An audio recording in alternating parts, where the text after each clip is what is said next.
एक और नई चार्जशीट फाइल हुई है ईडी के द्वारा, और इस चार्जशीट को देखने के बाद मुझे प्रधानमंत्री जी की तड़प पर, मुझे फंसाने की उनकी चाहत पर हंसी भी आ रही है और तरस भी आ रहा है। और उनकी तड़प, उनकी मुझे फंसाने की परेशानी को देखकर मुझे ऐसा लगता है कि प्रधानमंत्री जी आप तड़पो मत। इतना ही ज्यादा अगर मुझे फंसाने का आपने ठान लिया है अपने मन में, तो एक फोन करके बता दो कि भाई मुझे कुछ मिल तो नहीं रहा है तुम्हारे खिलाफ, लेकिन मुझे तुम्हें जेल भेजना है, भेज दो जेल, हम चले जाएंगे जेल। लेकिन ऐसी झूठी कहानियां बना के अपने आप को देश के सामने उजागर मत करो प्रधानमंत्री जी। आपकी संस्था ईडी को कॉमेडी सर्कस मत बनाओ। मजाक बन गया ईडी और ईडी की जांच, और मैं भी सिलसिलेवार करके आपके सामने बताऊंगा। आपको याद होगा पार्लियामेंट में मैंने ईडी के खिलाफ आवाज उठाई कि ईडी का मिसयूज होता है, ईडी का दुरुपयोग होता है। उसके बाद प्रिविलेज कमेटी की नोटिस मुझे मिली, वो प्रिविलेज कमेटी की नोटिस का मैंने जवाब दिया है, और वहां पर मैं प्रिविलेज कमेटी जब बुलाएगी मैं जाऊंगा भी। उसके बाद मेरा नाम चार्जशीट में गलत ढंग से शामिल किया गया, तो मैंने ईडी को नोटिस भेजा डिफेमेशन का। फिर उन्होंने मुझसे गलती मानी कि साहब गलती से लिखना था राहुल सिंह, लिख दिया संजय सिंह। अब उनको अपनी बेइज्जती बर्दाश्त नहीं हो रही है। इतिहास में पहली बार ईडी को अपनी गलती माननी पड़ी, यह बर्दाश्त नहीं हो रहा है। तो आज उन्होंने क्या करिश्मा किया? उन्होंने भारतीय जनता पार्टी का एक नेता जो बीजेपी की टिकट पे चुनाव लड़ चुका है, अमित अरोड़ा, जिसने अपना खुद भाजपाइयों से एक फर्जी स्टिंग करवाया और उस स्टिंग को जारी किया, बीजेपी वालों ने उसके फर्जी स्टिंग को लेके प्रेस कॉन्फ्रेंस की, उससे एक बयान मेरे खिलाफ दिलवाया है। और आप देखिए बड़ा मजेदार बयान है, बहुत ध्यान से सुनिएगा। यह शख्स अमित अरोड़ा जो बीजेपी की टिकट पे चुनाव लड़ चुका है, इसने पहला बयान दिया 6 सितंबर को, दूसरा बयान दिया 7 सितंबर को, तीसरा बयान दिया 29 नवंबर को, चौथा बयान दिया 2 दिसंबर को, पांचवां बयान दिया 3 दिसंबर को, छठवां बयान दिया 5 दिसंबर को, सातवां बयान दिया 7 दिसंबर को, आठवां बयान दिया 10 दिसंबर को, नौवां बयान दिया 13 दिसंबर को, 10वां बयान दिया 13 दिसंबर को, और उसके बाद बीच में निकल जाता है, बाहर निकलता है। और फिर इसने बयान दिया 27 मार्च को। मैं इतना अनजान व्यक्ति हूं, इतना गुमनाम व्यक्ति हूं कि अमित अरोड़ा जो 10 बार ईडी को बयान देता है, 10 बार, उसमें संजय सिंह का नाम नहीं लेता। 10 बार, ये सारी तारीखें हैं मैंने जो आपके सामने रखी है, और 10 बार इसका दिया गया बयान है ईडी के सामने। 10 बार ये शख्स जो बीजेपी के चुनाव पे टिकट पे लड़ चुका है चुनाव, अमित अरोड़ा बीजेपी के टिकट पे जो चुनाव लड़ चुका है, 10 बार के बयान में ये ईडी के सामने संजय सिंह का नाम नहीं लेता। उसके बाद जब ईडी के खिलाफ मैं लगातार बोलना शुरू करता हूं, तो इसको बाहर निकाल के मेरे खिलाफ बयान लिया गया। और क्या बयान लिया गया वो भी सुनिएगा, बड़ा मजेदार है। ऐसा बयान लिया गया जिसका इस शराब की पॉलिसी से कोई लेना देना नहीं। देखिए आप, ये चल रही है मोदी जी की जांच, ये चल रही है मोदी जी की कॉमेडी।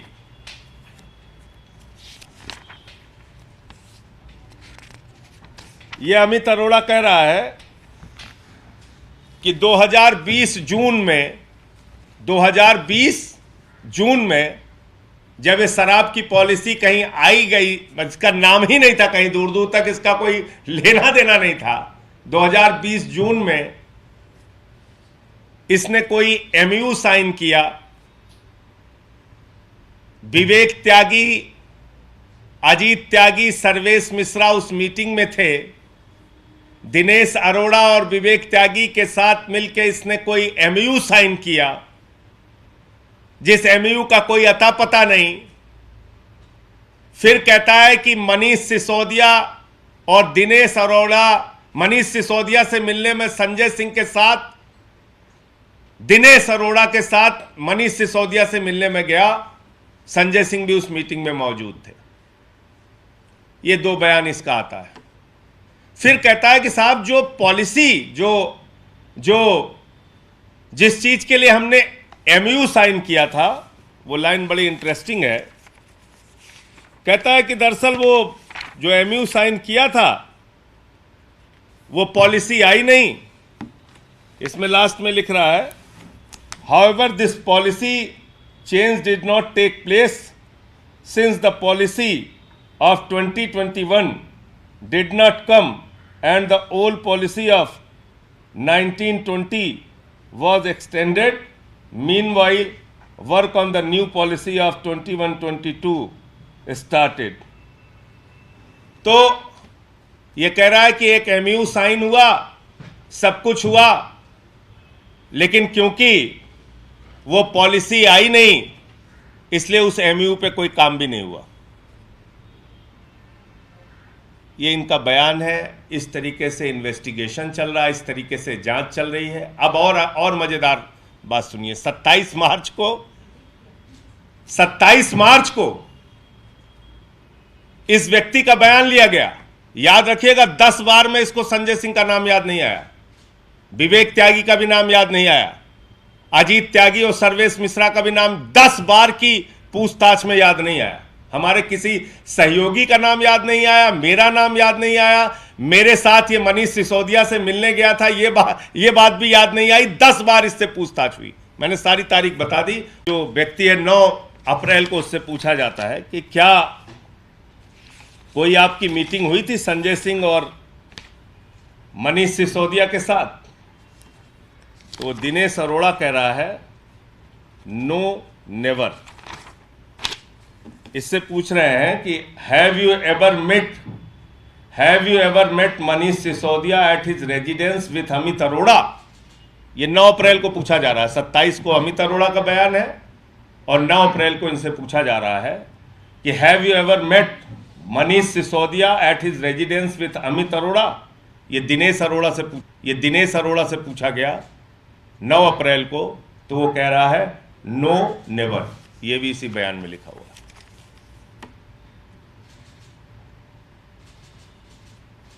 तो मैं तो कह रहा हूं कि इस देश के न्यायालय को अब इस बात का संज्ञान लेना चाहिए कि किस तरीके से भारतीय जनता पार्टी के इशारे पर, प्रधानमंत्री नरेंद्र मोदी के इशारे पर ईडी नाच रही है। किस तरीके से मुझे फर्जी फंसाने के लिए बेचैन और बेताब है। ऐसी घटनाओं का जिक्र इस चार्जशीट में किया जा रहा है जिसका लीकर पॉलिसी से कोई लेना देना नहीं। ऐसे एमयू का जिक्र किया जा रहा है जिसका कोई लीकर पॉलिसी से लेना देना नहीं, और जो व्यक्ति बयान दे रहा है वही व्यक्ति कह रहा है कि नहीं, यह पॉलिसी नहीं आई जिसको लेकर एमयू साइन हुआ था। घटना कब की बता रहा है? जून 2020 की। और कब बता रहा है? 10 बार की पूछताछ में नहीं बताया, 11वीं बार की पूछताछ में मेरा नाम ले रहा है। यह इन्वेस्टिगेशन चल रही है। तो मोदी जी, मैं आपकी तड़प को, आपकी बेचैनी को समझ सकता हूं। आप मुझे जेल में डालना चाहते हैं, आप बहुत बेचैन हैं, आप तड़प रहे हैं, लेकिन आपकी तड़प पे मुझे तरस आ रहा है। आप एक फोन कीजिए मुझे कि संजय सिंह तुम्हारे खिलाफ सारी जांच करा ली, कुछ नहीं मिला, बट मोदी की इच्छा है तुम जेल चले जाओ। मैं चला जाऊंगा जेल, डाल दो मुझे जेल में, शौक से चला जाऊंगा। लेकिन ये गंदी हरकत मत करो। पूरे देश के सामने आपका सच उजागर हो रहा है। जो व्यक्ति फर्जी स्टिंग करवा के अपनी स्टिंग जारी करवाता है, उस पर बीजेपी वाले प्रेस कॉन्फ्रेंस करते हैं। 10 बार की पूछताछ में उसको संजय सिंह का नाम याद नहीं आता, उसके बाद उसके मेरे खिलाफ बयान लेते हो। मेरे सहयोगियों के यहां छापेमारी करते हो। ऐसी बातें वो लिख रहा है जिसका लीकर पॉलिसी से कोई लेना देना नहीं। क्यों ये सब कर रहे हो? क्या हासिल हो जाएगा? तो जैसा मैंने कहा, जितना तथ्य आता जाएगा हर मुद्दे को लेकर मैं कानूनी कार्रवाई में जाऊंगा। यह एक दूसरा तथ्य सामने आया है जिसमें फर्जी, बेबुनियाद, झूठी बातें लिखी गई हैं, जिसको खुद जिस व्यक्ति के नाम से लिखी गई हैं कि दिनेश अरोड़ा साथ में मीटिंग गया था, वो डिनाई कर रहा है। ऐसी बातें लिखी गई हैं जिसका लीकर पॉलिसी से कोई लेना देना नहीं, बावजूद इसके आधार बनाकर हमारे सहयोगियों के यहां छापेमारी का काम किया गया, हमारे साथियों के यहां छापेमारी का काम किया गया।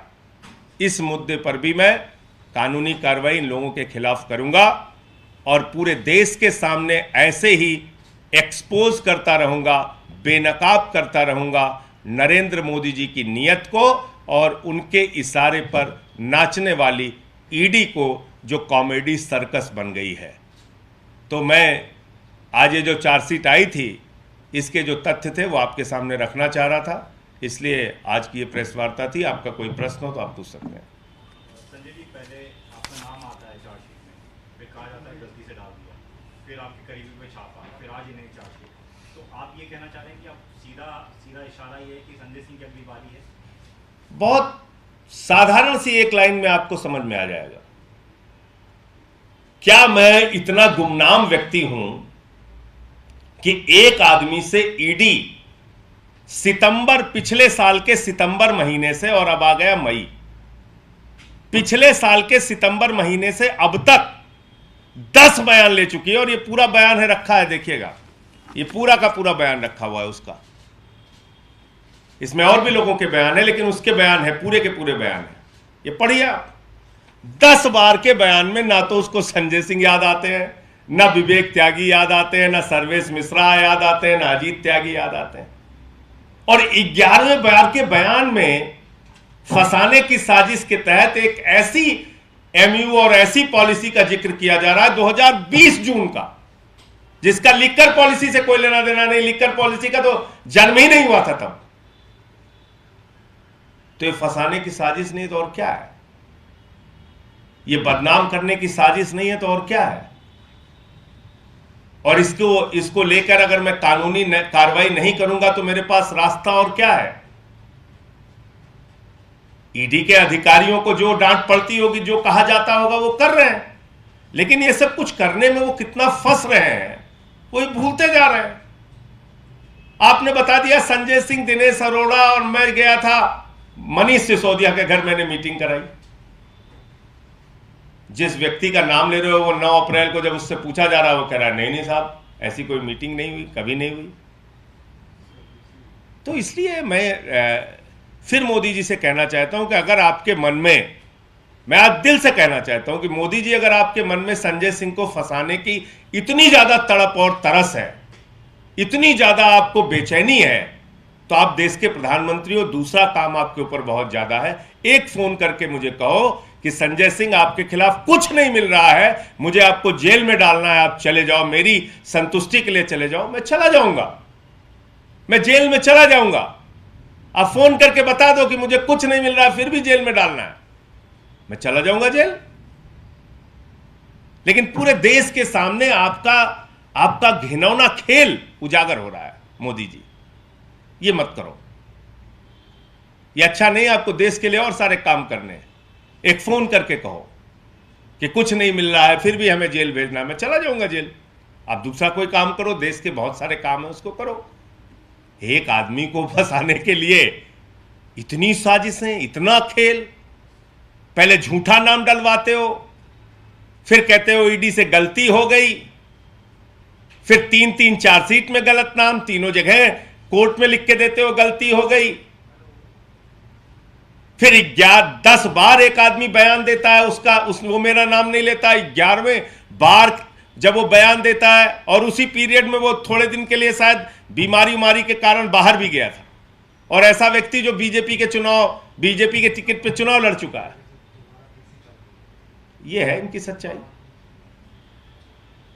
तो इसलिए तो अब साफ है कि फंसाने के अलावा इस जांच में क्या है? ये झूठ का पुलिंदा है और कुछ नहीं है।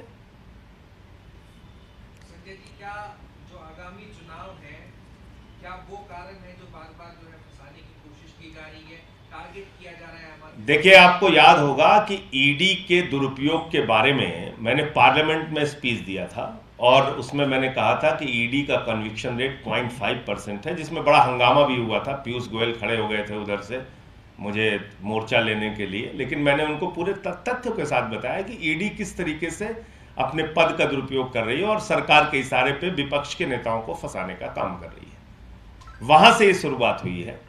निश्चित रूप से चुनाव भी उसका कारण हो सकता है, लेकिन सबसे बड़ा कारण एक दुर्भावना और नफरत से भरी हुई प्रधानमंत्री नरेंद्र मोदी जी की सोच है, जो किसी भी हालत में आम आदमी पार्टी के नेताओं को बर्दाश्त नहीं कर पा रहे हैं, जो किसी भी हालत में एक एक करके हमारे नेताओं को जेल में डालना चाहते हैं।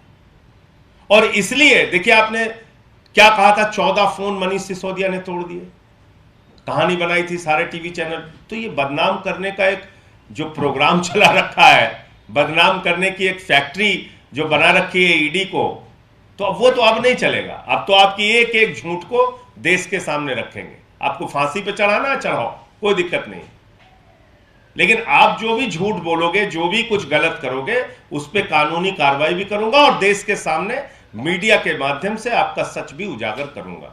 और ये आप किसी 10वीं के बच्चे को भी अगर आप बोल देंगे और ये पूरा रखा हुआ है, तो उसको समझ में आ जाएगा कि जिस आदमी को संजय सिंह का नाम, संजय सिंह के सहयोगियों का नाम 10 बार की ईडी की पूछताछ में याद नहीं आया, अचानक उसको 27 मार्च को कैसे याद आ गया। आप सोच सकते हैं, इसमें ज्यादा दिमाग लगाने की जरूरत नहीं है। धन्यवाद।